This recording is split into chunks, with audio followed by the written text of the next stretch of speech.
Matitindi ang pasabog sa pagharap ng self-confessed drug lord na si Kerwin Espinosa sa pagpapatuloy ng hearing ng House Quad Committee. Idinitali nito ang umano'y utos ni Senador Ronald De La Rosa na idawit sa illegal drugs ang ilang personalidad, kasama na si dating Senador Laila De Lima. Yan ang ulat ni Mela Lesmoras. Live, Mela!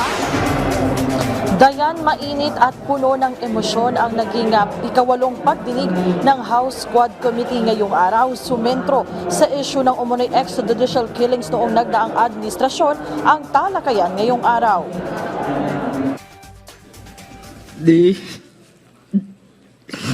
Kung saan ka man naroon, huwag mo kaming abayaan, i-guide mo kami hanggat makuha ang hustisya ng iyong pagkamatay.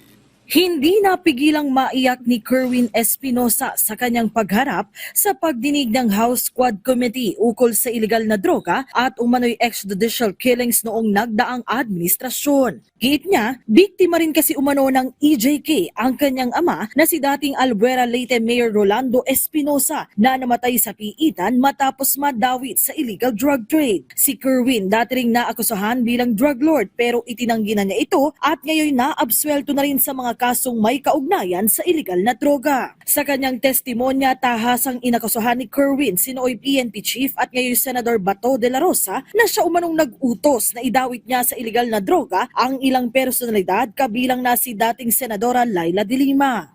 Ang sumundo sa akin, si General Bato, inakbayan niya ako papunta sa sasakyan at sinabihan niya ako na aminin mo na sangkot ka sa kalakaran sa droga dito sa Pilipinas. At idawit ko si Peter Lim at si Laila De Lima para madiin na sila. Kapag hindi raw ako sumunod sa plano, pwedeng mangyari sa akin ang nangyari sa ama ko o isa sa mga pamilya ko ang mamatay din.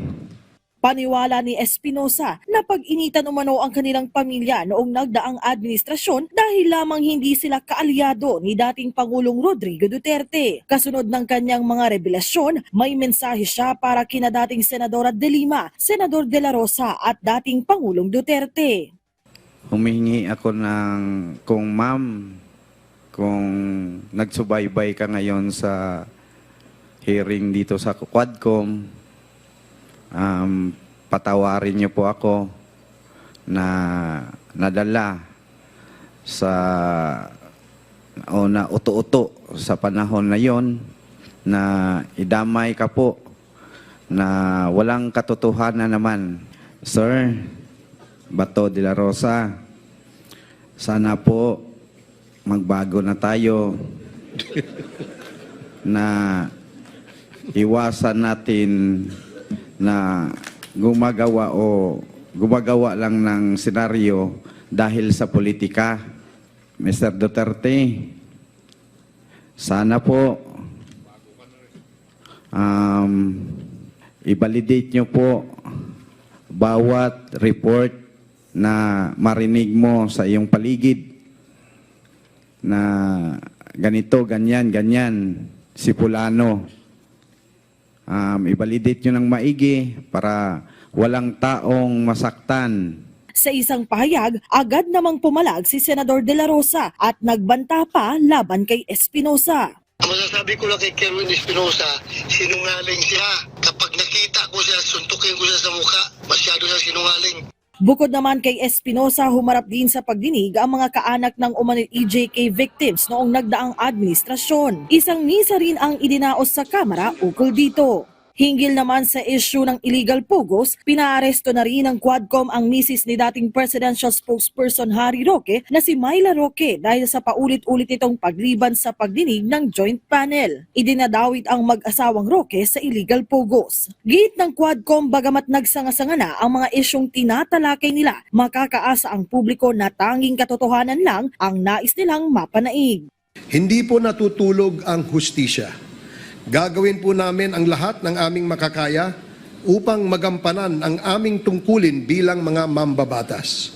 Sa lahat po ng aming ginagawa, wala kaming gustong sirain at wakasan kundi ang pang-aabuso sa kapangyarihan, ang pagmamalabis, ang pangluloko at pagsasamantala ng mga dayuhan, pagnanakaw sa kaban ng bayan, pananakot at pagpatay ng walang katwiran.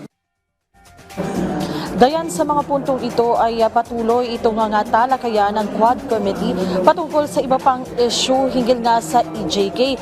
Bago ang pagdinig kanina ay pumunta naman sa Bills and Index section dito nga sa Kamara ang ilang leader ng House Quad Committee para naman maghain ng 2 bagong panukalang batas laban sa EJK at dito nga sa tinatalakay ding illegal pogos. Dayan?